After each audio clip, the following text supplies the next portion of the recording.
تو اللہم صلی علی محمد نمی وسلم تسلیمات. آپ نے نام سنا ہوگا chosen person Aman Ullah Khan, Maqbool but اور قائد انقلاب Yasin Malik. They are really a chosen people. Especially Aman صاحب کی آپ جدوجہد کو دیکھیں تو اس سے آپ کو صاف ظاہر ہوگا کہ ایک میرے خیال میں 40 پاؤنڈ کے ہڈیوں کے ایک صرف جسم کے اوپر جو ان کے وہ تھا جو ماس تھا وہ تو بالکل ہی اسکنی تھی بس, لیکن انہوں نے ہمہ وقت جدوجہد کی ہے. کس کے لیے؟ آزادی نہیں, آزادی کی بات نہیں ہے, یہ بالیے ریاست ہے. کیونکہ ہمارا ملک ایک ملک ہے, اس کے عوام کو غلام بنایا گیا اور اس کی ریاست کی بحالی جو ہے وہ کشمیریوں کو چاہیے. آپ یہاں بچوں نے, میں ماشاءاللہ میں مبارکباد دیتا ہوں بچوں کو, بچوں کی ماؤں کو, انہوں نے کتنے پیارے طریقے سے ایک بہتر طریقے سے آج کے اس محفل میں ٹریبیوٹ پیش کیا ہے. امان اللہ خان صاحب کو ہی نہیں, مقبول بٹ کو بھی, یاسین ملک کو بھی, اور لاکھوں ان شہداء کو جنہوں نے ریاست کی بحالی کی جستجو کے لیے اپنی جانیں دی ہیں. میں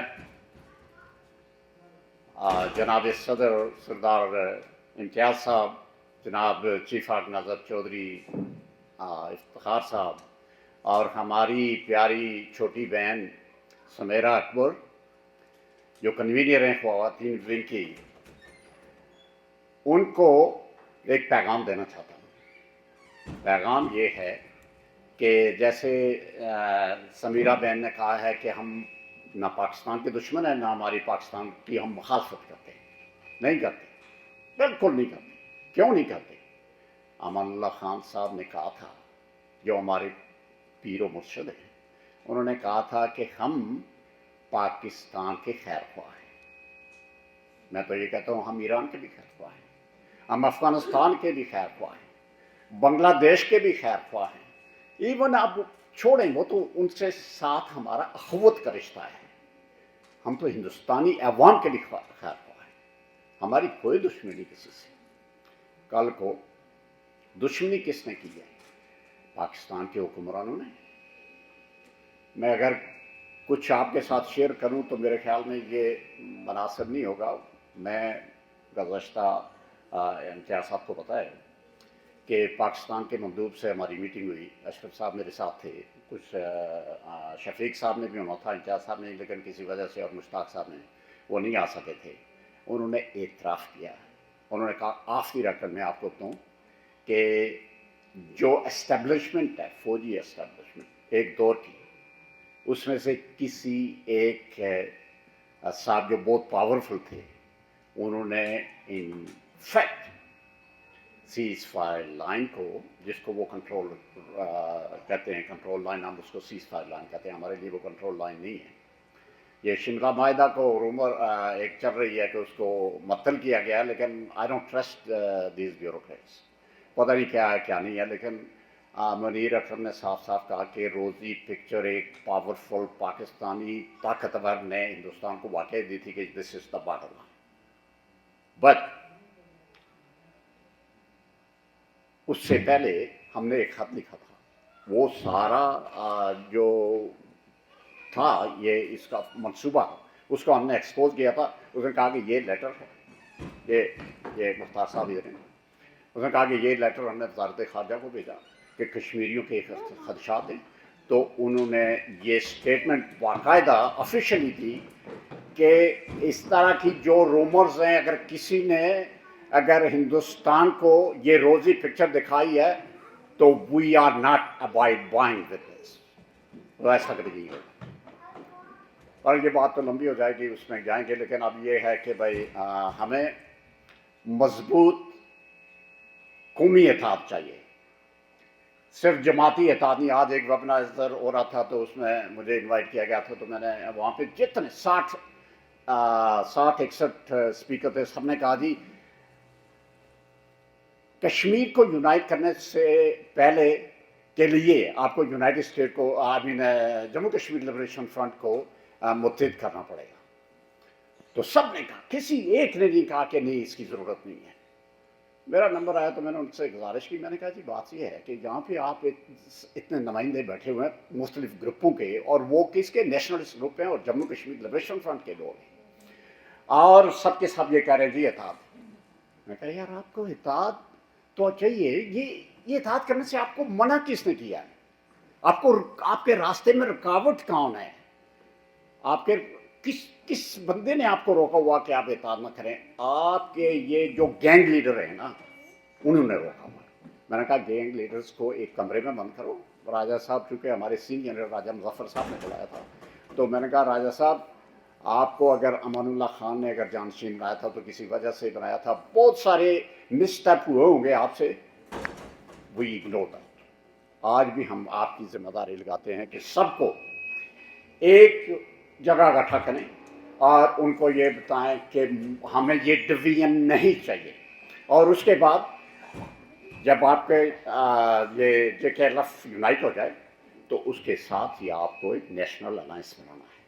दूसरे बहुत सारे कश्मीरी हैं जो कोई हिंदुस्तान के साथ इलाक़ का बात करता है, कोई पाकिस्तान के साथ करता है, तो उनको भी ऑन बोर्ड करें, उनको भी बिठाएं, उनसे भी बात करें, और उनमें से जिसकी हमायत आपको मिल सकती है उनको लें, उनको ऑन बोर्ड करें और एक नेशनल अलायंस लेके रियासत की बहाली की बात करें। तो हमें ऐसा करना पड़ेगा। उसके लिए अब हमारे पास महदूद, सबसे पहले तो मैं एक चीज़ जो इससे पहले कि मैं भूल जाऊँ, मैं अभी ख़त्म करता हूँ, थोड़ा सा दो चीज़ें हैं वो मेंशन करनी पड़ेंगी। वो गाइडलाइन है, एक तो ये है कि ये जो दहशतगर्दी जिसने भी की है, हिंदुस्तान ने ब्लेम किया पाकिस्तान का, और पाकिस्तान ने कहा कि भाई हम यूनाइटेड नेशन के अंदर इसकी इन्वेस्टिगेशन का हिस्सा बनना चाहते हैं, तो हिंदुस्तान ने इनकार कर दिया। अब क्या हुआ कि हिंदुस्तान ने इल्ज़ाम पाकिस्तान पे लगाया और मार कश्मीरियों को रहा है। हज़ारों कश्मीरी उसने पाबंद सलासत कर दिए और बेशुमार को शहीद कर दिया। इस वक्त तक जो रिपोर्ट आई है, चौधरी साहब को पता होगा, इसकी इनकी वहाँ से रिपोर्ट आती है कश्मीर के अंदर से, गुजर बरादरी देती है इनको, मुझे पता है, तो वो रिपोर्टें सही होती हैं, वो गलत नहीं होती। तो ये एक क्लेम करता जी ये शहर है, और दूसरा क्लेम करता मेरा अटूटंग है। यार 13 अगस्त 1948 की करारदाद है, उसमें हम नहीं मानते किसी करारदाद को, हम यून चार्टर को मानते हैं, हम हमारी रियासत को बहाल करो। लेकिन ठीक है, आप मानते हैं ना भाई, आपकी अगर शार है तो रेफरेंडम कराओ ना, ले आओ यूनाइटेड नेशन को यहाँ पे बिठाओ, यूनाइटेड नेशन की फोर्स को, और अपनी अपनी फौजें पुल बैक करो और रेफरेंडम कराओ। अगर आप की शार आ गया तो वो शार बंद बना लो, अगर आपका अटूटंग है तो आप अटूटंग बना लो, लेकिन उसकी हिम्मत नहीं करती, उनके नथनों में उतनी जान ही नहीं है। तो अब मतलब हिंदुस्तान ने गज़ा बना लिया है श्रीनगर को और पूरे कश्मीर को। अब वहाँ पे आपको ये स्पेस नहीं है इस वक्त। मैं अपने दोस्तों से ये गुजारिश करना चाहता हूँ, आपके पास स्पेस है सिर्फ आज़ाद कश्मीर और इंटरनेशनल फोरम। आपको आज़ाद कश्मीर के अंदर अपने आप को मजबूत करना होगा, वो अब स्पेस आपको अवेलेबल है, जब तक अवेलेबल है। ये ना हो कि वो भी हमसे छीनी जाए, उसके लिए हम कोई गलती नहीं करेंगे। और मैं तमाम दोस्तों को ये गुजारिश करता रहता हूँ कि वहाँ कंड्यूसिव इन्वायरमेंट बनाएं, और वहाँ पे उस स्पेस को हम यूटिलाइज करेंगे सियासी जदोजहद मुनज़्ज़म होने के लिए। और दूसरी स्पेस आपके पास है इंटरनेशनल ओरिना, यहाँ पे सफारती जदोजहद, उसके लिए मैं इंटरेक्ट रहता हूँ शफीक साहब से, इम्तियाज़ साहब से और दूसरे दोस्तों के साथ। हमें एक कैंपेन चलानी है, वो लोकली यहाँ पे जो मुख्तलिफ लोग हैं उनके साथ ही, और इंटरनेशनली जो है हमारा यूनाइटेड नेशन के अंदर जितने भी सुफरा हैं, और उसके अलावा जो यूनाइटेड स्टेट की जो सेनेट है, कांग्रेस है और वाइट हाउस है, उसके अंदर हमने अपना एक काम करना है। वो जो हमने डोर नॉक करना है, खुलता है, कुंडी खुलती है या नहीं खुलती वो एक अलग बात है, लेकिन हम कोशिश करेंगे। तो थैंक यू वेरी मच। मुझे पता है कि ये टाइम लगता है, लेकिन मुझे ये 2-3 चीज़ें जो गुजारिश करनी थी आपसे। Thank you.